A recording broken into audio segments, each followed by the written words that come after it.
시청자 여러분 안녕하십니까? JTB 아침 뉴스입니다.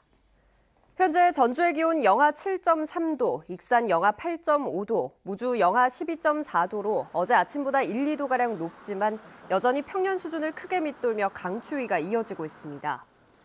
낮부터는 영상 기온을 회복하며 한파가 풀리겠습니다. 전주 5도, 익산 6도, 남원은 7도가 예상됩니다.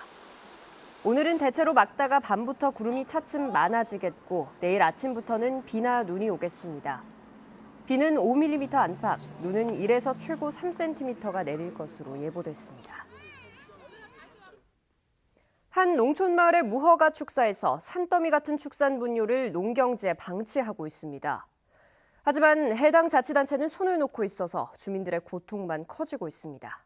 나금동 기자입니다.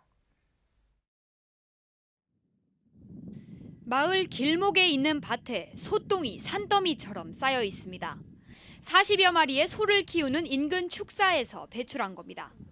수년째 이 같은 상황이 이어지다 보니 주민들의 불편은 이만저만이 아닙니다.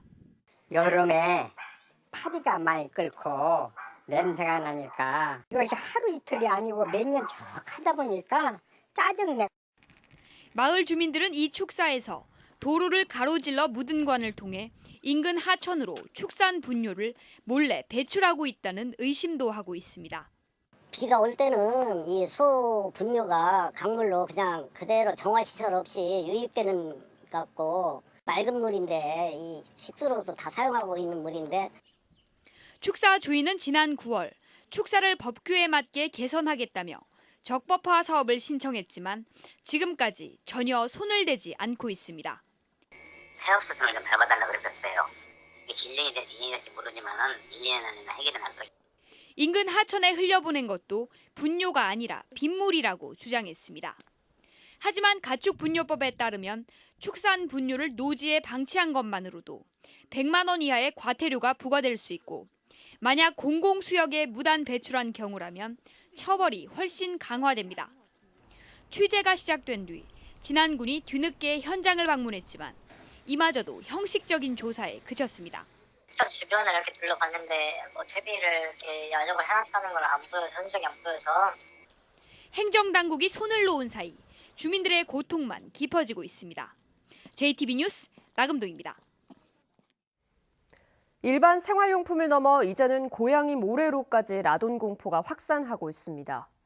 해당 업체는 고양이 모래의 라돈 농도가 공기질 기준치보다 낮다는 검사 성적서를 내놨지만 이 성적서는 라돈의 일부만 검사해 반쪽짜리라는 지적이 나오고 있습니다. 주혜인 기자의 보도입니다. 시판되고 있는 고양이 모래입니다. 국제공인시험기관인 한국표준과학연구원의 시험 결과 해당 모래에 들어있는 천연 방사성 원소에서 법정 기준치 이상의 방사능 농도가 확인됐습니다. 실내에 있으면 라돈이 나올 테고 라돈이 흡입할 테고 물론 이제 많고 적으면 있을 수 있지만 깨끗한 상태에서 고양이를 키울 수 있고 살 수 있다면은 그걸 들여놔가지고 우리가 추가적인 방사선을 피폭을 당할 이유가 전혀 없다는 거죠, 제 말은. 해당 업체는 라돈 검사 전문기관에서 발급받은 시험 성적서를 홈페이지에 공개하며 이 제품의 라돈 농도가 환경부의 실내 공기질 기준치에 현저히 미달된다고 밝혔습니다. 라돈의 주요 액종에는 라돈 222와 라돈 220인 토론이 있는데 각각 우라늄과 토륨이 분解돼 생성됐습니다. 시작점이 다를 뿐 1급 발암물질인 라돈은 두 핵종을 모두 포함하는 개념입니다. 원자력안전위원회가 대진 침대를 검사했을 때도 두 핵종 모두 검사했습니다. 하지만 시험 성적서엔 라돈 222의 측정 결과만 나와 있습니다. 해당 검사기관은 라돈 222만 조사해도 충분하다는 입장입니다. 55톤 6천밖에 안 되니까는 밖으로 빠져나올 수 있는 확률이 적어요. 근데 토론은 라돈에 비해서 0.03배밖에 위험하지가 않아요. 그래서 토론을 무시하는 겁니다. 하지만 전문가들의 의견은 다릅니다. 라돈 222와 토론을 모두 검사해야 안전성을 판단할 수 있다는 겁니다. 라돈 침대에서 문제가 된 것도 라돈 220, 토론입니다. 이 토론이 그 침대같이 우리가 코를 가까이 대고 자는 상황에서는 호흡을 통해서 들어올 수 있으니까 아무튼 그 고양이가 거기서 뒹굴고 거기서 이제 숨 쉬고 그런다 그러면은 라돈과 토론을 각각 평가할 것도 필요하다고 생각이 들고요. 원자력안전위원회도 침대 같은 호흡 밀착형 제품의 경우에는 모나자이트 사용에 따른 토론의 영향을 무시할 수 없다며 보도자료를 통해 토론의 위험성을 인정한 바 있습니다. JTB 뉴스 주혜인입니다. 야생동물 피해가 갈수록 늘면서 자치단체들이 운영하는 유해조수 구제단의 역할이 커지고 있는데요. 하는 일에 비해 자치단체의 지원이 턱없이 부족하다는 볼멘 소리가 나오고 있습니다. 정원익 기자입니다. 수확을 끝낸 노래 끝자락들이 심하게 파헤쳐졌습니다. 지렁이를 찾기 위해 멧돼지가 헤집고 다닌 겁니다. 복구하려면 수십만 원을 주고 중장비를 불러야 할 형편입니다. 이 같은 야생동물 피해가 갈수록 늘면서 유해조수 구제단의 역할도 점점 커지고 있습니다. 문제는 자원봉사 성격이 강하다 보니 비용 부담이 만만치 않다는 겁니다. 유류비라든가 어느 정도 활동을 하려면 비용이 나는데 전혀 뭐 지원이 없고 그러니까 힘들죠. 안 할 수도 없고. 구제단 활동을 하려면 해마다 의무적으로 수렵 보험료 20여만 원을 내야 합니다. 실탄비와 유류비는 물론 사냥개를 키우고 관리하는 데에도 적지 않은 비용이 들어갑니다. 하지만 현재 수렵 보험료를 지원하는 자치단체는 완주와 순창, 무주, 진안 등 4개 지역에 불과합니다. 실탄비는 완주와 무주만 지원하고 있습니다.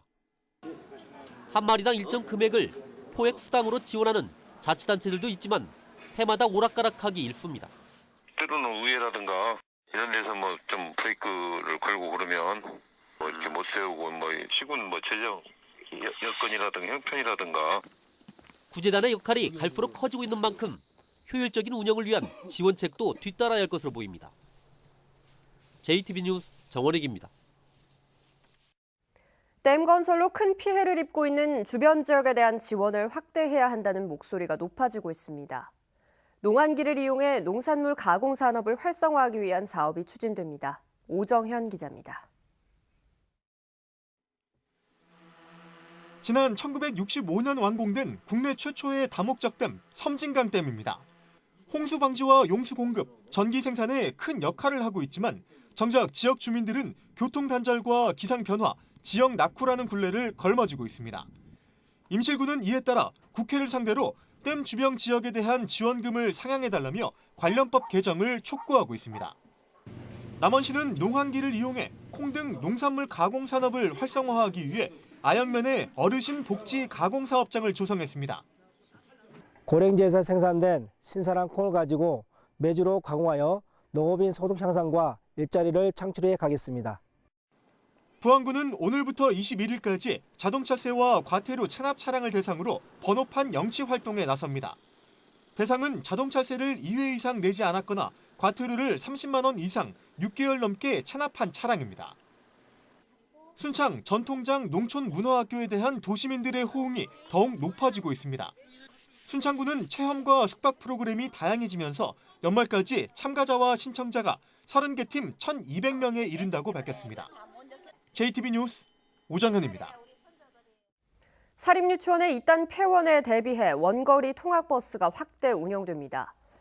전북교육청은 내년에 문 닫는 사립유치원의 학부모 수요를 조사해 병설유치원에서 운영하는 통학버스의 수를 늘리고 승차 노선과 운행 횟수, 배차 간격 등도 조정할 계획입니다. 현재 전주와 익산, 군산 등 도내에서 운행 중인 공립유치원 통학버스는 모두 36대입니다. 의료수급권자와 건강보험료 하위 50%에 해당하는 도민은 무료로 암검진을 받을 수 있지만 올해 수검률은 30%대에 머무르고 있습니다. 전라북도에 따르면 올해 무료 암검진 대상자 가운데 검진을 받은 비율은 33%로 지난해 수검률 50%에 크게 못 미치고 있습니다. 전라북도는 올해 무료 암검진이 이달 말에 끝나기 때문에 아직 검진을 받지 않은 도민은 관할 보건소나 보건의료원에 문의할 것을 당부했습니다. 군산과 충남 장항읍을 잇는 동백대교가 오는 27일에 개통합니다. 2,300억 원이 투입된 동백대교는 길이 3.18km로 지난 2008년에 공사가 시작돼 10년 만에 개통을 맞게 됐습니다. 동백대교 개통으로 군산과 서천 간 이동거리가 11km 단축돼 연간 250억 원의 물류 비용 절감 효과가 기대됩니다. 익산 금마저수지와 장수 뜬봉샘, 남원 백두대간 생태체험장 등 전북의 생태관광지 6곳에서 다양한 체험을 할 수 있는 행사가 열립니다. 익산과 장수, 남원 등 6개 시군은 이달 중 선착순으로 각각 20명에서 50명의 참가자를 모집해 생태관광지를 둘러보고 체험할 수 있는 행사를 개최할 계획입니다. 참가 신청은 전라북도 생태관광 홈페이지에서 할 수 있습니다. 군산 제38 전투비행전대와 전주기상지청이 새만금 일대 환경과 기상 변화를 공동 연구하기로 했습니다. 제38 전투비행전대와 전주기상지청은 새만금 일대 환경 변화와 기상 상태를 공동 연구하고 연구 결과를 전북 소방항공대와 군산해양경찰청, 군산시청 등에도 제공할 예정입니다.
JTB 아침 뉴스를 마칩니다. 함께해 주신 여러분 고맙습니다.